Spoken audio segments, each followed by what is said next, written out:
तो हमें पढ़ना है, केमिस्ट्री पढ़ना है आज, ठीक है। चैप्टर 1 पढ़ना है हमें, ठीक है। तो चैप्टर 1 में हमें पढ़ना है केमिकल रिएक्शन, ठीक है, एंड केमिकल इक्वेशन। तो केमिकल रिएक्शन और केमिकल इक्वेशन के बारे में पढ़ना है, ठीक है। तो पहले, इससे पहले देखो जरा हमने क्या पढ़ा था 9th क्लास में केमिस्ट्री में पढ़ा था कि हमने चेंज के बारे में पढ़ा था। एक पढ़ा था फिजिकल चेंज, ठीक है, और एक पढ़ा था हमने केमिकल चेंज, ठीक है।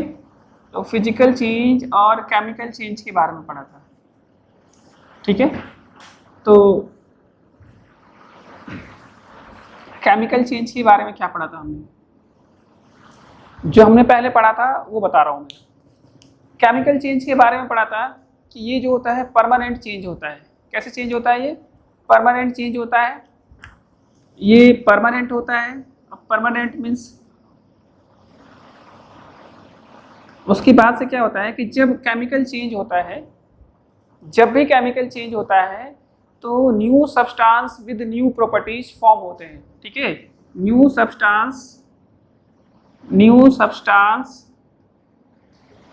फॉर्म विद न्यू प्रॉपर्टीज, ठीक है। New substance form with new properties, ये सब हम पढ़ चुके हैं। अच्छा, property of initial substance is different from property of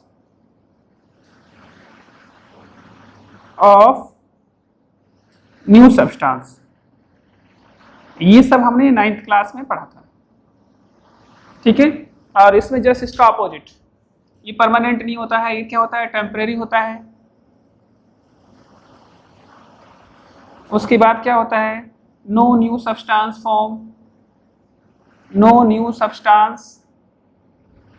form. उसके बाद हमने पढ़ा था प्रॉपर्टी ऑफ इनिशियल सब्सटेंस। इसमें नया सब्सटेंस फॉर्म होता ही नहीं, तो प्रॉपर्टी क्या होता है? प्रॉपर्टी वाला तो कुछ आएगा ही नहीं। और इसमें देखिए, तो केमिकल चेंज के बारे में अब हमें पढ़ना है, डिटेल में पढ़ना है। पहले हमने 9th क्लास में इतना थोड़ा सा पढ़ा था, और अब हमें पढ़ना है केमिकल रिएक्शन के फॉर्म में, ठीक है। तो अगर हम बात करते हैं सबसे पहले कि केमिकल रिएक्शन क्या होता है, केमिकल रिएक्शन क्या होता है, ठीक है। तो केमिकल रिएक्शन का मतलब क्या होता है, ठीक है। तो जब हम केमिकल रिएक्शन की बात करेंगे तो केमिकल रिएक्शन का मतलब होता है कि ऐसा रिएक्शन जिसमें केमिकल चेंज हो, मतलब केमिकल रिएक्शन का मतलब होता है कि जिसमें केमिकल चेंज हो, वैसे रिएक्शन को हम केमिकल रिएक्शन कहते हैं, ठीक है। तो केमिकल रिएक्शन का मतलब होता है ऐसा रिएक्शन जिसमें केमिकल चेंज हो। तो अगर इसको हम डिफाइन करेंगे तो कैसे डिफाइन करेंगे? तो the reaction in which chemical change take place, ठीक है। मतलब जिसमें क्या हो, केमिकल चेंज हो, उसे हम क्या कहते हैं? Chemical reaction. तो नॉन एज केमिकल रिएक्शन, ठीक है। तो इसे हम केमिकल रिएक्शन कहते हैं। मतलब ऐसा चेंज जिसमें क्या हो, ऐसा रिएक्शन जिसमें केमिकल चेंज हो, उसे हम केमिकल रिएक्शन कहते हैं। अब देखिए केमिकल चेंज क्या होता है। तो अगर मैं बात करूं कि केमिकल चेंज होता क्या है, ठीक है। मैंने बताया यहाँ पे कि केमिकल रिएक्शन का मतलब ऐसा रिएक्शन जिसमें केमिकल चेंज हो, ठीक है। जिसमें क्या हो? केमिकल चेंज हो। तो जिसमें केमिकल चेंज हो वैसे रिएक्शन को हम केमिकल रिएक्शन कहते हैं। अब बात आती है कि केमिकल रिएक्शन क्या होता है। तो केमिकल चेंज क्या होता है, तो या केमिकल रिएक्शन, केमिकल चेंज एक ही होता है। तो केमिकल चेंज क्या होता है कि change in which new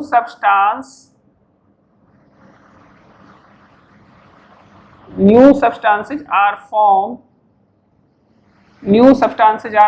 with new property, अब इसका मतलब देखिए क्या हुआ कि केमिकल चेंज का मतलब होता है कि ऐसा चेंज जिसमें नए प्रॉपर्टी के साथ नए सब्सटेंस बने। अब एग्जांपल बताता हूं मैं आपको। एग्जांपल के रूप में देखिए, कर्डिंग ऑफ मिल्क, कर्डिंग ऑफ मिल्क, ठीक है। कर्डिंग ऑफ मिल्क का मतलब हुआ दूध से दही बनना। कर्डिंग ऑफ मिल्क का मतलब क्या हुआ? दूध से दही बनना। तो दूध से दही कैसे बनता है? देखिए, दूध से दही बनाने के लिए हमें दूध चाहिए होता है, ठीक है। हमें दूध चाहिए होता है, फिर उसके अंदर दूध को गर्म करके कुछ टेम्परेचर फिक्स करके उस पर फिर हम थोड़ा सा दही डालते हैं, फिर उसके बाद से हमें क्या मिलता है? कर्ड मिलता है, ठीक है। तो देखो, हमने दूध से, मिल्क से, ठीक है, मिल्क से हमने कर्ड बनाया। तो मिल्क क्या हुआ? एक अनदर सब्सटेंस है और कर्ड एक अनदर सब्सटेंस है, जिसमें दोनों की प्रॉपर्टी क्या है? डिफरेंट है। मिल्क की प्रॉपर्टी और कर्ड की प्रॉपर्टी, दोनों की प्रॉपर्टी क्या है? डिफरेंट है। तो इसीलिए यहाँ पे लिखा हुआ है change in which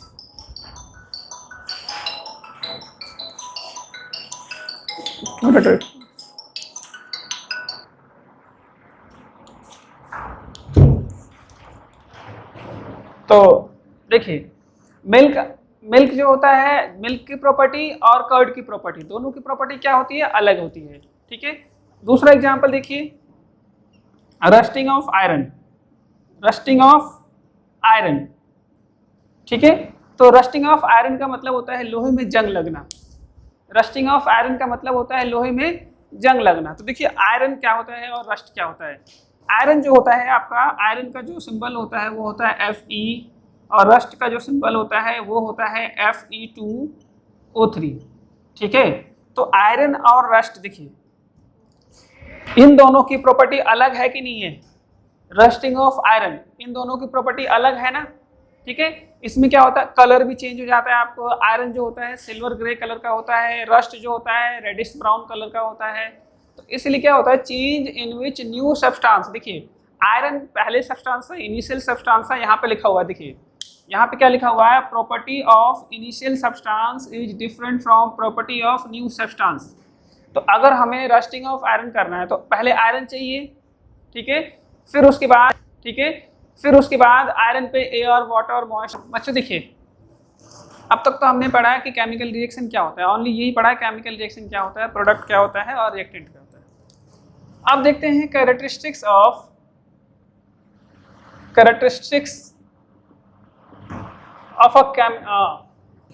chemical reaction.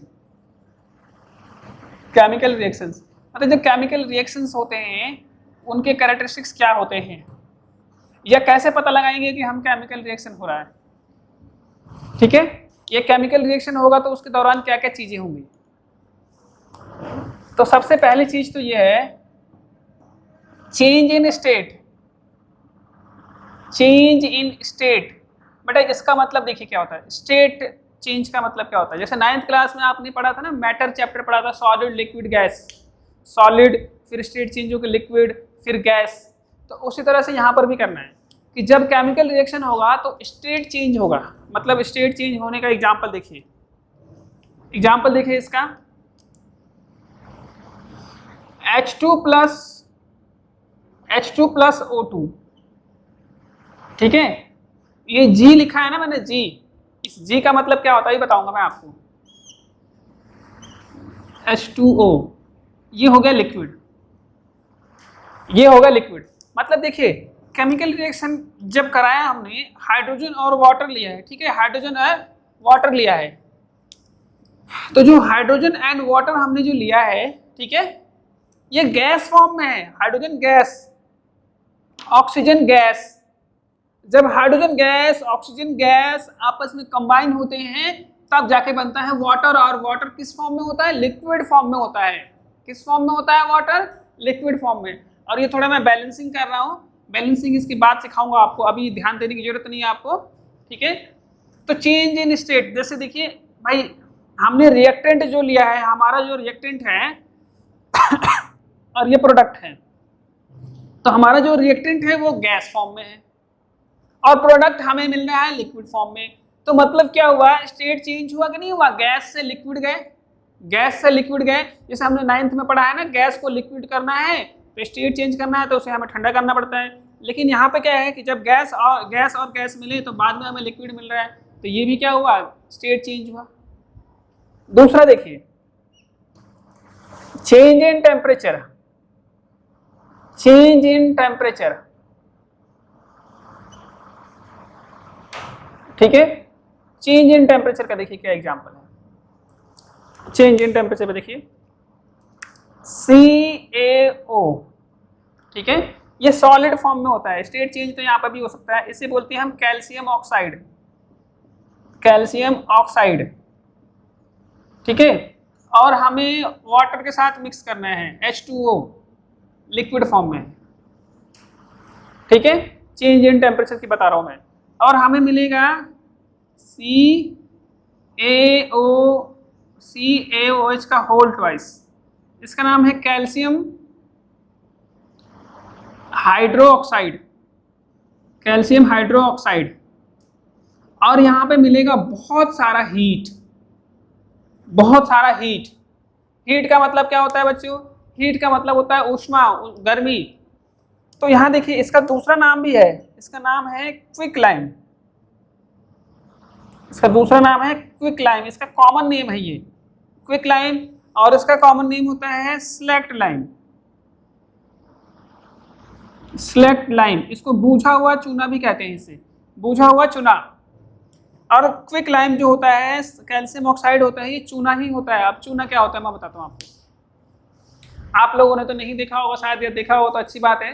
आजकल डिस्टेम्पर का ज़माना आ गया, प्लास्टिक पेंट, ये सब जो घरों में हम पेंट करते हैं अपने दीवारों पे। पहले क्या होता था कि ये कैल्शियम ऑक्साइड से हम सफ़ेदी करते थे। ये वाइट कलर का पत्थर जैसा होता था, पाउडर फॉर्म में भी आता है। तो इसको हम ले आके और उसको पानी के अंदर जब डालते थे ना, इस कैल्शियम ऑक्साइड को, क्विक लाइम को पानी के अंदर जब डालेंगे, उसके पत्थर को, उसके जो टुकड़े होंगे उसको उसमें डालेंगे पानी के अंदर, तो पानी के अंदर डालते ही क्या होगा कि पानी अपने आप बुलबुले छोड़ने लगेगा। और बुलबुले छोड़ने का मतलब ये हुआ कि वो पानी उबलने लगता है। भाई पानी तो जब उबलता है ना, जब हम गैस वैस पे उसको गर्म करते हैं, हीट देते हैं। लेकिन यहाँ पे क्या हो रहा है, विदाउट हीट दिए हुए, बिना गर्म किए हुए इसको, ठीक है। मतलब हमने क्या करा, कैल्शियम ऑक्साइड को पानी में डाल दिया, और हम पानी को गर्म नहीं कर रहे हैं, उबाल नहीं रहे हैं, अपने आप पानी उबलना शुरू हो जाता है और ऊपर से भाप आना शुरू हो जाता है, ठीक है। और वो इतना गर्म हो जाता है कि अगर उसमें हाथ डाल दिया जाए तो हाथ जल जाएगा, बिल्कुल जल जाएगा। तो क्या हुआ, क्यों होता है, ड्यू टू हीट, बहुत सारा हीट जनरेट होता है। तो देखो टेम्परेचर चेंज हुआ कि नहीं हुआ, पहले ये नॉर्मल होगा, नॉर्मल टेम्परेचर पे होगा, ये भी नॉर्मल टेम्परेचर पे, जो आसपास का जो सराउंडिंग का टेम्परेचर होगा उस पर होगा, ये उस टेम्परेचर पे। और बाद में जैसे ही इन दोनों को रिएक्शन कराया गया, केमिकल रिएक्शन हुआ, तो क्या हुआ कि ये कैल्शियम हाइड्रोक्साइड फॉर्म हुआ, जिसे स्लग लाइम कहते हैं, और बहुत सारा हीट निकला।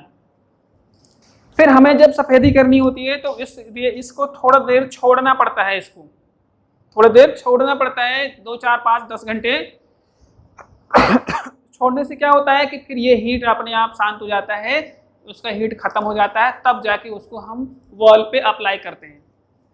ये बाद में भी पढ़ेंगे हम इस रिएक्शन को, ठीक है। तो ये चेंज इन टेम्परेचर हो गया। तीसरा क्या है, change in colour, change in colour. Change in colour का तो बहुत सारा एग्जाम्पल देखा होगा आप लोगों ने, आपको ध्यान नहीं आता होगा। पहले देखिए CuSO4 कॉपर सल्फेट, ठीक है, CuSO4 कॉपर सल्फेट, और ये आपको रिएक्शन कराना है Fe आयरन से, Fe मीन्स आयरन, तो हमें मिलेगा FeSO4, ठीक है। और यहाँ पे मिलेगा, ये सब छोड़ दो आप लोग, ये बाद में पढ़ेंगे हम, और यहाँ पे Cu, ठीक है। तो देखिए यहाँ पे ये जो होता है कॉपर सल्फेट का जो सॉल्यूशन होता है ब्लू कलर का होता है, ठीक है। कैसे ब्लू होता है, ऐसा ब्लू होता है, इससे थोड़ा सा, जिसे हम सी ब्लू भी कहते हैं, सी ब्लू में डार्क हो जाए तब, ये ब्लू कलर का होता है। और ये जो होता है आपका आयरन जो होता है सिल्वर ग्रे कलर का होता है, ठीक है, सिल्वर ग्रे कलर का होता है। कलर देखिए, ये इनिशियल कलर है, मतलब ये हमारे रिएक्टेंट का कलर है, ये तो दोनों रिएक्टेंट हैं।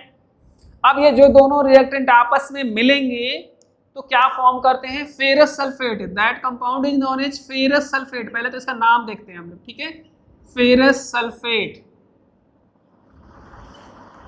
ठीक है, फेरस सल्फेट। अच्छा, और इसका क्या नाम है, इसका नाम है कॉपर सल्फेट, कॉपर सल्फेट। ये सब नाम आप लोगों ने 9th क्लास में सीखा होगा, ठीक है, और नहीं सीखा है तो मैंने एक वीडियो बना रखा है इसका, ठीक है, आप लोगों को लिंक दे दूंगा मैं, उसमें देखना है ये सारे नाम। जैसे कॉपर सल्फेट है तो कॉपर सल्फेट कैसे पढ़ेंगे हम, नाम पढ़ेंगे, इसका फॉर्मूला बनाना सब सीख जाएंगे हम उसमें। तो ये फेरस सल्फेट है। अच्छा, इसका जो कलर होता है ना वो होता है ग्रीन कलर का, देखिए। और ये जो कॉपर का कलर होता है ना, इसका कलर होता है रेडिश ब्राउन, ये रेडिश ब्राउन या रेडिश टाइप का होता है, रेड टाइप का मान लो, ठीक है। तो ये हो गया आपको कॉपर सल्फेट ब्लू कलर का, आयरन आपका ग्रे कलर का, ठीक है। अब जब ये दोनों कंबाइन होते हैं तो फेरस सल्फेट हमें ग्रीन कलर का मिलता है। तो देखिए, जब केमिकल रिएक्शन हुआ, ठीक है, केमिकल रिएक्शन हुआ कि नहीं हुआ यहाँ पे, अब केमिकल रिएक्शन हुआ तो चेंज इन कलर हुआ। अभी और भी एग्जाम्पल है, और एग्जाम्पल देखिए, और एग्जाम्पल है आपको Fe, ठीक है, आपको सिंपल ऐसे बताता हूँ, rusting of iron, rusting of iron, ठीक है। तो रस्टिंग ऑफ आयरन में क्या होता है, आयरन जो होता है ग्रे कलर का होता है, सिल्वर ग्रे, और ये जो रस्ट होता है, रस्ट जो होता है वो किस कलर का होता है, रेडिश ब्राउन। तो इसमें भी क्या हो गया, आपको कलर चेंज हो गया। और जो सबसे पहले एग्जांपल हमने लिया था चाय पत्ती वाला, चाय बनाने वाला केमिकल रिएक्शन का, उसमें भी देखो व्हाइट कलर का होता है मिल्क, ठीक है, और चाय का कलर अलग हो जाता है, कि नहीं हो जाता है। तो ये क्या हुआ कि चेंज इन कलर हो गया है, अच्छा चेंज इन स्टेट हो गया, चेंज इन कलर, टेम्परेचर हो गया, चेंज इन कलर हो गया, ठीक है। अब अगला देखिए, अब अगला जो है evolution of gas, evolution of gas. मतलब ये हुआ कि ऐसे रिएक्शन भी होंगे जिसमें गैस इवॉल्व होंगे, जिसमें गैस इवॉल्व होंगे, ठीक है, गैस क्या होंगे, इवॉल्व होंगे, गैस बाहर आएंगे। इवोल्यूशन का मतलब बाहर आना, जिसमें गैस क्या होगा, बाहर आएगा। तो ऐसे एग्जांपल देखिए आप, तो आपने करा भी है H2SO4 और plus zinc, H2SO4 plus zinc. अब हमें मिलेगा ZnSO4 और प्लस H2 गैस बाहर आएगा, ठीक है, H2 गैस बाहर आएगा। अब देखिए यहाँ पे हमने क्या लिया, यहाँ पे डाइल्यूट सल्फ्यूरिक एसिड, ठीक है, स्कूल में आपका एक्सपेरिमेंट कराया गया होगा, डाइल्यूट सल्फ्यूरिक एसिड और जिंक के कुछ टुकड़े। मान लीजिए कि मेरे हाथ में टेस्ट ट्यूब है और मैंने इसमें डाइल्यूट सल्फ्यूरिक एसिड ले रखा है और जिंक ग्रेन्यूल्स, मतलब जिंक के टुकड़े इसमें डालूंगा टेस्ट ट्यूब में मैं, तब क्या होगा, तब होगा कि जिंक सल्फेट फॉर्म होगा, ठीक है, जिंक सल्फेट फॉर्म होगा और एक गैस बाहर आएगी और उस गैस का नाम क्या है, हाइड्रोजन गैस। अच्छा, इस गैस को पता कैसे लगाएंगे कि यह हाइड्रोजन गैस है, तो इसके लिए एक टेस्ट किया जाता है और उस टेस्ट का नाम है पॉप टेस्ट। क्या नाम है उसका, पॉप टेस्ट। अब पॉप टेस्ट क्या होता है कि मान लीजिए भाई ये टेस्ट ट्यूब है आपका और टेस्ट ट्यूब में ये आपके जिंक सल्फेट, और ये जो गैस बाहर आएगा ये तो कलरलेस गैस होता है, हाइड्रोजन गैस। हमें कैसे मालूम है कि ये हाइड्रोजन गैस है या कोई अदर गैस है, तो क्या करेंगे कि यहाँ पे टेस्ट ट्यूब का जो ओपनिंग होता है, माउथ होता है, यहाँ पर हम क्या करेंगे कि जलता हुआ कैंडल, जलती हुई माचिस की तिल्ली, ठीक है, लाइटर, जब हम यहाँ ले आएंगे तो ये कैसे जलेगा, ये पॉप साउंड के साथ जलेगा, ठीक है। जो गैस जलेगा ना, ये गैस जलेगा और जलते समय साउंड जो निकालेगा वो साउंड होगा पॉप साउंड के साथ जलेगा। तो इसीलिए इसका नाम पड़ गया पॉप टेस्ट, ठीक है, इसका नाम क्या पड़ गया, पॉप टेस्ट। तो इसका पता ये लगाया जा सकता है। अब ये क्यों जलेगा, बिकॉज हाइड्रोजन जो होता है ना बहुत ही अच्छा, बहुत ही एक्सीलेंट फ्यूल होता है, ठीक है, इसकी कैलोरीफिक वैल्यू बहुत ज़्यादा होती है, ये बहुत जल्दी जल जाता है, इसलिए हाइड्रोजन गैस तुरंत यहाँ टेस्ट ट्यूब के सामने जलती हुई माचिस लाएंगे तो ये पॉप साउंड के साथ जल जाएगा। तो ये क्या हुआ, इवोल्यूशन ऑफ गैस। और भी है एग्जाम्पल, और भी एग्जाम्पल है, देखिए अदर एग्जाम्पल में आ गया रेस्पिरेशन। अब रेस्पिरेशन क्या होता है? रेस्पिरेशन मतलब हमने खाना खाया, खाना पचाया, पचाने के बाद ग्लूकोज फॉर्म कर दिया, अब हम ऑक्सीजन लेते हैं, ठीक है, ऐसा ऑक्सीजन लेते हैं और वो ऑक्सीजन उस डाइजेस्टेड फूड से रिएक्ट करेगा और रिएक्ट करने के बाद हमें एनर्जी देता है। क्या देता है? हमें एनर्जी देता है। अच्छा, एनर्जी के साथ एक वेस्ट प्रोडक्ट भी देता है और उसका नाम है भाई कार्बन डाइऑक्साइड गैस। रेस्पिरेशन एक ऐसी रिएक्शन है जिसमें कार्बन डाइऑक्साइड गैस रिलीज होती है, जिसमें कार्बन डाइऑक्साइड गैस रिलीज होती है। और भी एग्जांपल है फोटोसिंथेसिस, उसमें ऑक्सीजन गैस रिलीज होती है। तो ये बहुत सारे एग्जांपल हैं, अभी बाद में सारे एग्जांपल्स को हम डिटेल में पढ़ेंगे, अभी थोड़ा थोड़ा ये देखते हैं। आप एक और चीज देखते हैं, formation of PPT. Formation of PPT. अब पीपीटी का मतलब क्या होता है? प्रेसिपिटेट। प्रेसिपिटेट। अब प्रेसिपिटेट का मतलब क्या होता है भाई? प्रेसिपिटेट का मतलब क्या होता है? प्रेसिपिटेट का मतलब होता है कि जो घुले ना, ठीक है, जो ना घुले, डिजॉल्व ना हो, जो सॉल्युबल ना हो, अनसॉल्युबल हो, जो अनडिजॉल्व हो, जो ना घुले, उसे हम पीपीटी कहते हैं, प्रेसिपिटेट। क्या कहते हैं उसे हम? प्रेसिपिटेट। तो इसका एग्जांपल देखिए, पोटेशियम आयोडाइड को जब हम रिएक्शन कराएंगे लेड नाइट्रेट से, लेड नाइट्रेट NPbNO3 का होल ट्वाइस, और हमें मिलेगा, क्या मिलेगा भाई? Ki potassium nitrate KNO3 plus PbI2। तो ये जो होगा आपका क्या होगा? प्रेसिपिटेट होगा। क्या होगा? ये प्रेसिपिटेट होगा, ठीक है। लेड आयोडाइड Pb लिख देंगे यहाँ पे, सॉरी, PbI2, ये जो होगा प्रेसिपिटेट होगा, ये प्रेसिपिटेट का साइन होता है। तो कैरेक्टरिस्टिक्स क्या है केमिकल इक्वेशंस के? 1 2 3 4 5 कैरेक्टरिस्टिक्स है भाई, ठीक है। और बाकी आगे पढ़ते हैं हम। तो देखिए सिंबल्स कुछ है जिसको हमें पता लगाना है कि सिंबल्स क्या होता है। देखिए अगर ब्रैकेट में S लिखा हुआ है तो वो सॉलिड हुआ, जैसे देख रहे थे ना, मैं सॉलिड लिक्विड ये सब लिखता जा रहा था, फिर मैंने बोला बाद में मिटा दूंगा। अच्छा, AQ मतलब एक्वस, ठीक है, ठीक है, AQ मतलब एक्वस। L मतलब लिक्विड, लिक्विड स्टेट हुआ उसका। अच्छा, G मतलब गैस, G मतलब गैस हुआ। अच्छा, H और ये न्यू, अगर ऐसे यूज किया जाए H न्यू, तो ये सनलाइट के लिए यूज किया जाएगा, जहां पर सनलाइट की जरूरत पड़ेगी। तो सनलाइट ना लिख के अगर ये लिखा हुआ है, इसका मतलब सनलाइट शॉर्ट फॉर्म पे लिखा हुआ है, ठीक है। अगर कहीं ट्रायंगल बनाया हुआ है, ऐसे एरो के ऊपर ट्रायंगल बनाया हुआ है, तो ये हुआ ट्रायंगल का मतलब हुआ, इसे डेल्टा कहते हैं और इसका मतलब हुआ हीट। और अगर डाउन एरो बनाया हुआ है तो PPT, देखिए डाउन एरो बनाया मैंने यहाँ पे, PPT। अच्छा, उसके बाद अप एरो, तो क्या हुआ? गैस इवॉल्व, गैस इवॉल्व, ठीक है, गैस इवॉल्व। देखिए अप एरो, ऊपर की तरफ एरो बनाया मैंने, तो इसका मतलब क्या हुआ कि गैस बाहर आ रहा है, ठीक है। तो ये कुछ सिंबल्स हैं जो आपको याद रखने हैं, जो हम यूज करेंगे इसमें, और मैं आगे बताऊंगा कि इन सिंबल्स का क्या महत्व होता है, क्यों यूज करते हैं, ठीक है, क्यों यूज करते हैं, आगे बताऊंगा आगे की क्लास।